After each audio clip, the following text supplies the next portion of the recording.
The Main Intelligence Directorate of the Ministry of Defense has launched a complex landing operation in Pokrovsk, Suspilne reported, citing sources within the defense forces. It is claimed that special forces and aviation of the Main Intelligence Directorate are involved in the operation. Military reconnaissance aircraft entered areas of the city that Russian command considered under its control, the publication states. The journalist source claims that these areas are strategically important for Ukrainian logistics. According to Dzerkalo Tyzhnia outlet, Main Intelligence Directorate Special Operations Forces have launched a complex air assault operation under the command of Lieutenant General Kyrylo Budanov. In the Pokrovsk area of Donetsk region, Ukrainian troops have launched a counteroffensive, the Economist journalist Oliver Carroll reports on the X network. According to Ukrainian military intelligence, a bold counteroffensive is underway in the Pokrovsk area with the aim of restoring key logistics routes, he wrote. Carroll also published a video that he claimed showed helicopters landing in areas the Russians claim are under their control. The journalist added that he was unable to verify the authenticity of the video. As reported by Serhiy Okashev, an officer of the Communications Department of the 7th Rapid Response Corps of the Ukrainian Defense Ministry, the situation in the Pokrovskoy direction has changed significantly over the past week. The defense forces are conducting an operation to counter Russian units that managed to infiltrate the city and accumulate personnel. According to him, the number of military personnel storming the Pokrovsko-Myrnograd agglomeration is 27,000 people. Russia has concentrated a group of about 170,000 people in the Pokrovsk direction. President Volodymyr Zelenski announced this. The situation in Pokrovsk is difficult. All their forces are there. There are 170,000 enemy troops concentrated in this area. This is a lot, the president said. According to him, he spoke with the commander-in-chief of the armed forces of Ukraine Oleksandr Syrsky. He said there were no changes in Pokrovsk. Russian UAV units are controlling the logistics routes of the Ukrainian defense forces, and the Ukrainian military is striking at the enemy's logistics.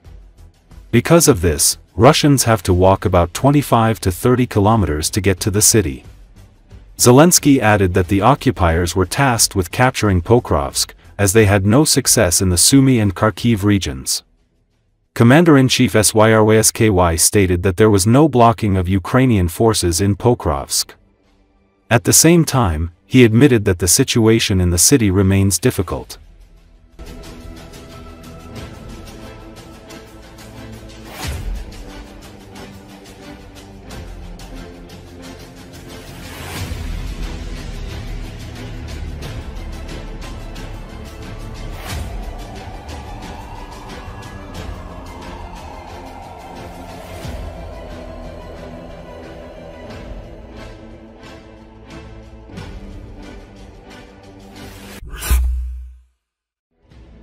Starting from November 3, electric vehicles and hybrid vehicles will be completely prohibited from crossing the Crimean Bridge.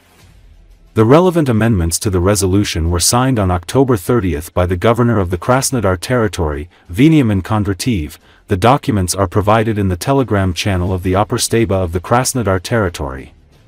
Starting at midnight on November 3, 2025, traffic restrictions on hybrid cars and electric vehicles from the Taman Peninsula on the section of the Novorossiysk-Kerch Public Highway A, 290 from km 134 plus 660 to km 145 plus 400 in the direction of the highway component of the Kerch Strait Transport Crossing, the decree says. However, for trucks and electric cars, as well as hybrid vehicles, an overland route to Crimea remains available through the Zaporizhia and Kherson regions, starting from Taganrog and reaching Dzerkalo. Recall, recently Ukraine's security service has successfully carried out a months-long covert operation that struck the Crimean Bridge for a third time, with a precision underwater explosion. The first blast rocked the bridge, severely damaging underwater support pillars with an estimated 1,100 kilograms of explosives in TNT equivalent, according to Ukrainian intelligence officials. The operation, planned and executed in total secrecy, targeted the illegal structure's underwater foundations, rendering the bridge, used by Russia as a vital military logistics route, in a critically damaged state. Lieutenant General Vasil Maliuk, head of the SBU, personally oversaw the operation from start to finish. God loves a trinity, and the SBU always finishes what it starts and never repeats itself, Maliuk said. We hit the Crimean Bridge twice before, in 2022 and 2023. And we continued that tradition, this time, from below the surface. There is no place on Ukrainian territory for Russia's illegal infrastructure, he added. The Crimean Bridge is a completely legitimate target, especially given that the enemy has used it as a logistical artery to supply its troops. Crimea is Ukraine, and any signs of occupation will receive a harsh response. This marks the third successful Ukrainian attack on the Crimean Bridge since Russia's full-scale invasion began, but the first to use underwater demolition tactics. Earlier, Commander of the Ukrainian Navy, Vice Admiral Alexei Nizpapa stated that Ukraine is actively discussing a third operation targeting the Crimean Bridge. Recall, Russia is seeking life imprisonment for 8 individuals whom Russians accuse of planning to blow up the Crimean Bridge in October 2022. Court hearings in this case took place on October 29, 2025, in Rostov-on-Don, where the prosecution urged the maximum penalty for all suspects. According to the Russian side, 5 Russian citizens and 3 citizens of Ukraine and Armenia were detained during the investigation. As part of this case, the investigation is focused on establishing the suspects' involvement in planning and coordinating the attack, as well as clarifying each of their roles in the actions directly related to the detonation and its aftermath.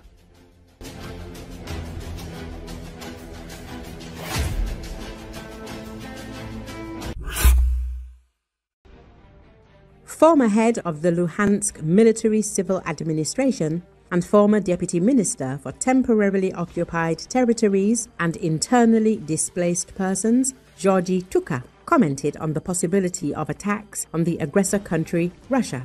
A simulated strike against the Kremlin would achieve little. The disabling of the capital's airports would cause far greater discontent among Russians, but given that we don't yet have many powerful long-range weapons, it's better to use them against targets within the Russian Federation that are somehow connected to the Russian army and defense industry. He emphasized in an interview with Glavred. The expert says there are numerous such facilities in the Moscow region, some of which produce products, for example, for ballistic missiles, that no other company in the Russian Federation produces. So if we disable even one of these facilities, the production chain will be disrupted, at least temporarily. A blackout in Moscow wouldn't hurt either, but I doubt we can organize that right now. Look at the Moscow air defense map. Moscow's airports are a weak point. Therefore, if we were to strike the Russian capital, I believe it would be advisable to focus on the airports, Tuka added. Defense Minister, advisor and blogger Alexei Kopytko reported that the SBU continues systematically and effectively targeting Russian defense sector enterprises, significantly reducing Russia's potential for missile and drone strikes against Ukraine. He emphasized that the Russian military-industrial complex has vulnerabilities, and targeted strikes against production facilities are already having a tangible effect, especially given Russia's dependence on imported components. According to Kopytko, even a single precision strike can cause significant damage. Combined with operations against Russia's strategic aviation, such actions are becoming a real tool for influencing the course of the war. The Russian military-industrial complex has vulnerabilities, and systematically targeting factories is paying off, given Russia's dependence on imports. Even a single hit can cause significant harm. Combined with the pursuit of Russian strategic aircraft, this could have a real impact on the course of the war. Successful attacks deep into Russia add political arguments to those whose interests align with ours.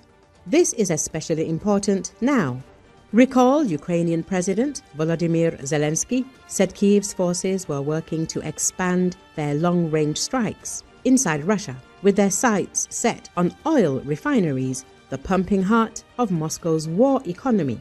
Russia relies on its vast revenues from oil production to help sustain its ongoing war with Ukraine. The largest purchaser of Russian oil is China, its key strategic partner. Kyiv's recent strikes on major refineries and processing plants have disrupted Russian production, and new US and European Union sanctions will add pressure on Moscow to end the war.